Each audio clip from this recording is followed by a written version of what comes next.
السلام علیکم، آپ دیکھ رہے ہیں 39 نیوز۔ نظر ڈالتے ہیں آج کی نیوز پر۔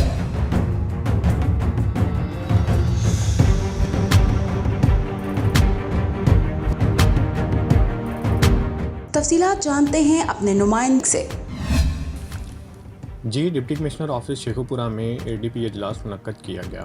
اجلاس میں صوبائی وزیر قدرتی آفات Punjab Mian Khalid Mahmood, deputy commissioner Sheikhupura Rana Shakeel Aslam, additional deputy commissioner general Syed Musa Ali Raza Bukhari, Sarfraz Ahmed Dogar, Rana Waheed Ahmed Khan, Syed Ali Gul Agha, Manaf Khan اور سرکاری افسران کی بڑی تعداد نے شرکت کی۔ اجلاس سے خطاب کرتے ہوئے ڈپٹی کمشنر رانا شکیل اسلم کا کہنا تھا کہ ضلع شیخوپورہ میں ڈیولپمنٹ پروگرام کے تحت 45 ارب روپے خرچ کیے جا رہے ہیں۔